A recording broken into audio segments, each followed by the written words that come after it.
3년 동안 많은 일이 있었던 것 같습니다. 오늘 먼저 제가 아침에 단일화 관련해가지고 너무 국민의힘 측의 언플이 심하고 그 언플을 통해가지고 또 많은 문의가 오고 그래서 실질적인 선거 준비가 지장받고 있다는 생각에 제가 핸드폰에 이제 통화는 다 차단을 이제 해놓은 상태고요.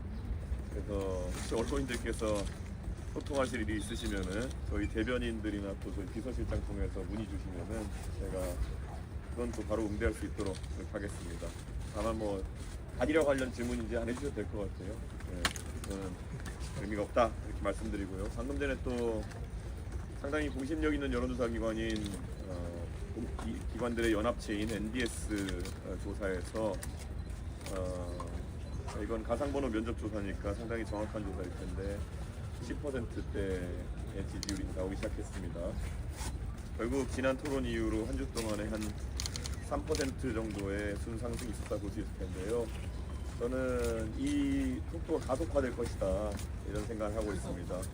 제가 어제 저의 자체조사 얘기도 던지셨는데 자체조사는 조금 더 변화의 속도가 빠르다 이렇게 보고 있기 때문에 추가적인 상승이 있을 걸로 저는 예상합니다.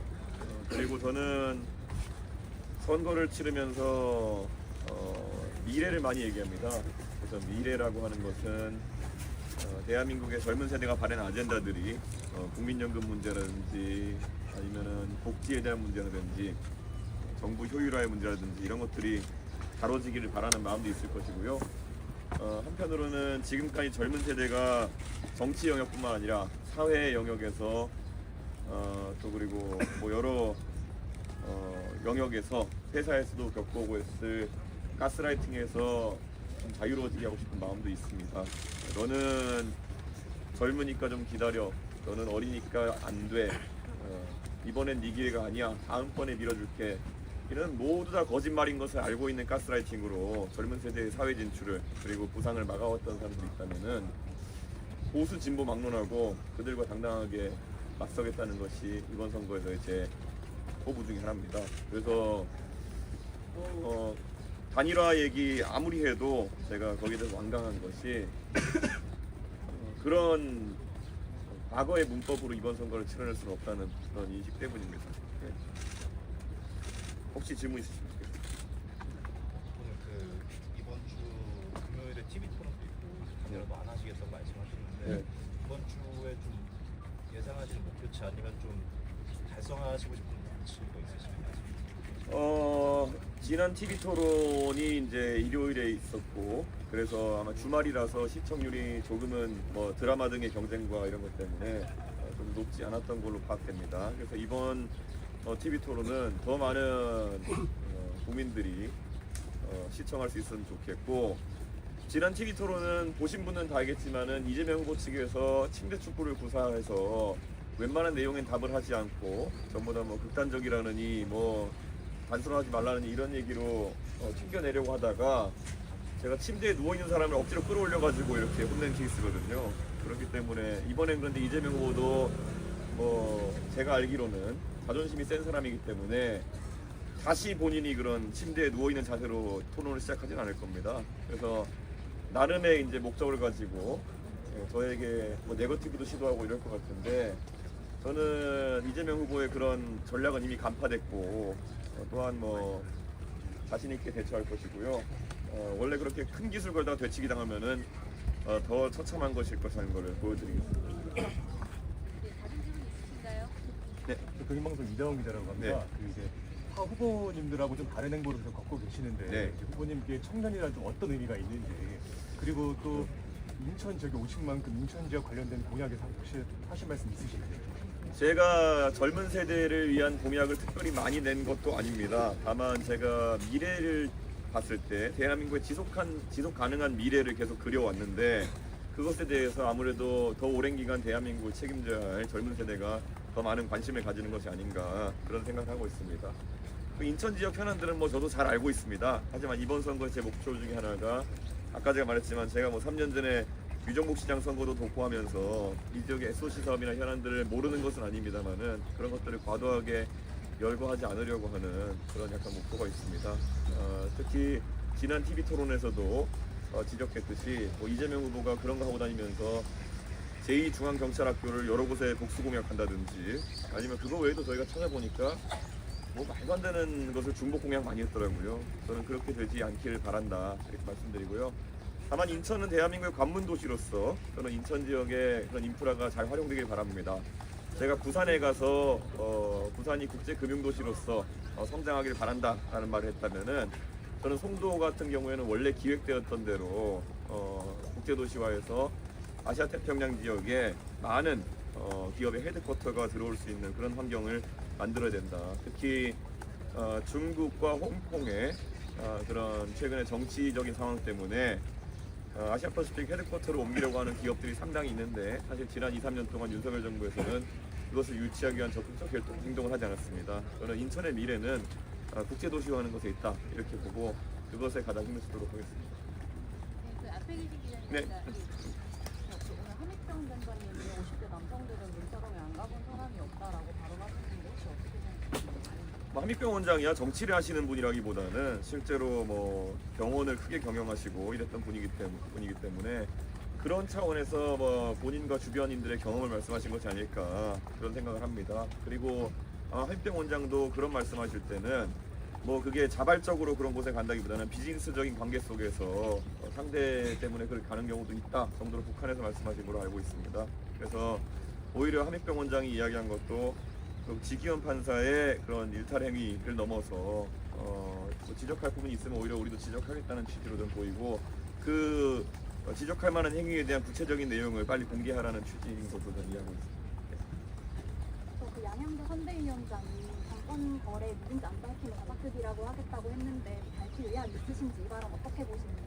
뭐 제가 양양자 의원님과 있었던 많은 일들 중에서 양양자 의원님이 불편하실 수 있는 내용을 지금까지 공개하지 않은 것처럼 저는 마찬가지로 뭐 그런 이야기가 뭐 저희 이동훈 공보단장한테 들어갔던 내용 이동훈 공보장이 얘기한 거를 무슨 폭론이 이러면서 많은 사람들이 뭐 친한계라 이런 쪽에서 시키려고 하는 것 같은데 저는 뭐 선거 기간 중에 그게 뭐 물리적으로 가능한 일이 아닌데 너에게 당권을 주겠다 이렇게 하는 사람도 없었을 뿐더러 뭐 제가 알기로는 와서 제발 당에서 역할을 해달라 그럼 우리가 돕겠다 정도의 취지인 것으로 알고 있는데 아마 그 소위 말하는 친한동훈계 인사 중에 일부는 이거를 지금 대선 과정 중에 자당 내에서의 친윤과의 당권 투쟁에 사용하려고 하는 의도가 있는 것으로 보입니다. 그렇기 때문에 저는 국민의힘이 다시 한번 구제불능이다. 대선 과정인데도 그 안에서는 당권 투쟁을 노리는 세력들이 있구나라는 것을 그냥 제가 확인했고, 저는 뭐 그분들의 소위 말하는 내부 갈등에 우리 개혁신당이 끼어들 이유는 없다. 뭐 이동훈 공보단장이 그들끼리 당권 싸움하라고 그런 얘기를 했겠습니까? 우리가 단일화라는 이런 정치공학에 전혀 의지가 없다는 걸 드러내기 위해서 그런 제안 유사한 것도 있었지만은 전혀 우리는 관심이 없다라는 표현을 한 것인데 그것을 그냥 자기들 당권 싸움에 이용해서 친윤 공격한 데 쓰는 전직 당대표도 제 생각에는 이 상황에서 그 당의 당원들에게 좋은 평가를 받기는 어려울 것 같습니다. 예. 함익병 위원장님 나서 하려고 하는데 그러면 이게 개인의 발언에 국한되는 게 맞습니다. 당연합니다. 그것에 대해서 누가 뭐 동의하거나 아니면 이럴 계제도 아니고 저는 뭐 지기현 판사에 대해서도 지난번에도 얘기했듯이 만약에 본인이 그런 판사로서의 직무를 수행하기 부적절한 어떤 접대나 아니면 일탈 행위가 있었다고 한다면은 저는 그 증거가 명백히 드러나는 상황 속에서 책임져야 될 일이 있을 것이다 이렇게 보고 있습니다. 그런데 뭐 아직까지는 제가 봤을 때 많은 국민들이 보기에 뭐 확단할 만한 역치를 넘은 그런 정황이 나오진 않았다. 뭐 의심해 볼 수 있는 정황이라고 하는 것은 뭐 사람에 따라 판단이 다르겠지만 그것이 진짜 재판 결과에 영향을 미치는 청탁이었거나 아니면 접대가 있었다라는 사실 등은 의혹을 제기한 쪽에서 빨리 저는 확인해 줬으면 좋겠다 그런 생각입니다. 함익병 위원장님 개인 발언이긴 이거 하지만 되게 멋있잖아요. 예? 이거 되게 멋있어. 지금 언론인이니까 나중에 아, 말씀드리죠. 지금 이거 한대 붙어. 네. 본인 발언에 대한 함익병 위원장님 자체의 그런 책임도 글쎄요, 저는 함익병 원장의 발언이 매우 개인적이고 그에 대해 가지고 아직까지는 뭐 어떤 책임을 이야기하는지 모르겠습니다. 예. 직위가 선대위원장이세요. 네. 선대위원장으로서의 발언은 무게가 있는 건데 그거에 대한 후보님의 책임이 선거 때 보면은 그 정치적인 인물이 아닌 분들이 당 선거 대책 기구에 많이 들어와서 활동하시고 특히 개혁신당은 이번에 좀 새로운 분위기를 위해서 비정치인 출신 선대위 관계자들이 많은 편입니다. 그래서 그분들의 발언에 다소 미흡한 부분이 있다고 한다면은 그거는 그분들을 모신 후보인 제가 그 부분에 대해 가지고 다시는 그런 일이 생기지 않도록 제가 잘 안내하겠다 정도로 제가 말씀드리겠습니다.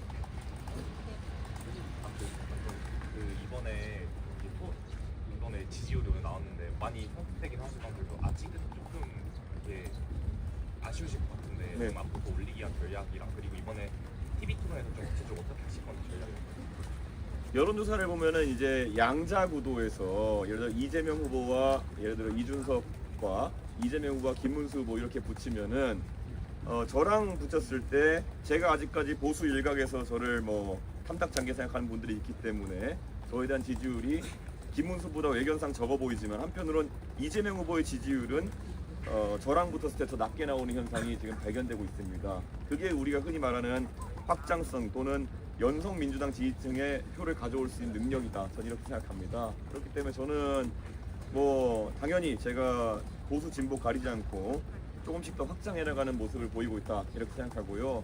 그게 바로 동탄 모델입니다.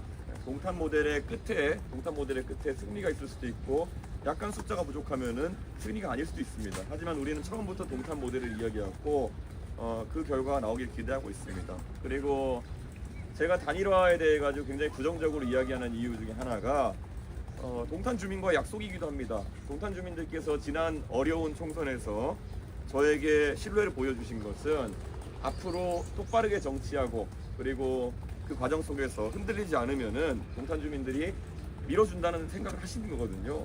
저는 항상 거기에 감사하고 있고 지금 제가 동탄 주민들에게 약속했던 바 그리고 기대했던 바를 저버리고 제가 정치를 그렇게 한다는 거는 지금 상황에서 전혀 제가 고민해 본 적이 없습니다. 네.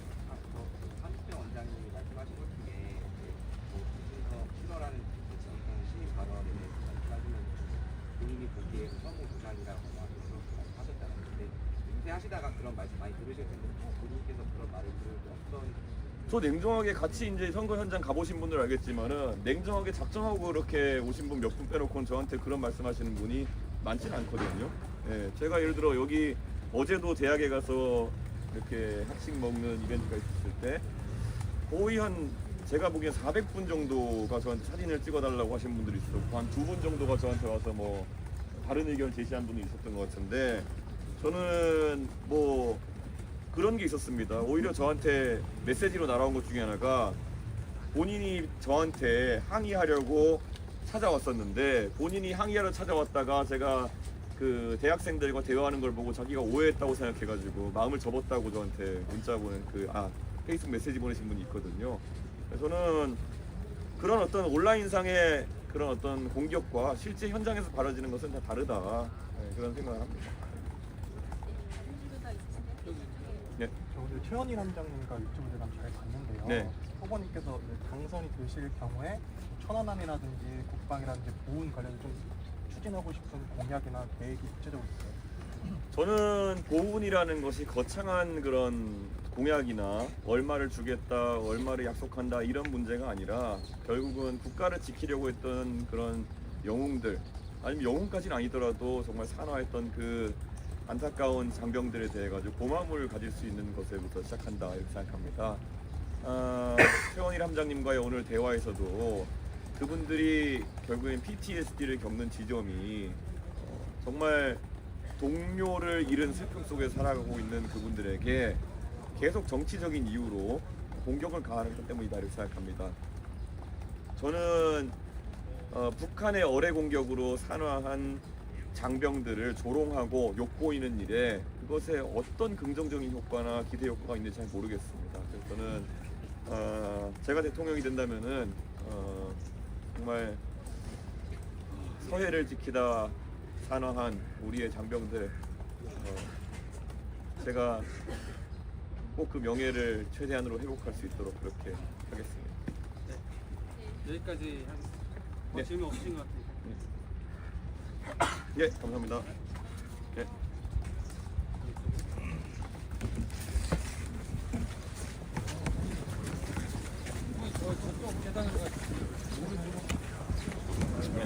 잠시만요. 지나가겠습니다. 지나가겠습니다. 지나가겠습니다. 잠시만요. 지나가겠습니다. 잠시만요.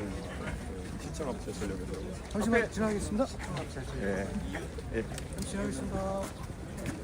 제가 이렇게 못하겠는데 이따 뵙겠습니다. 예.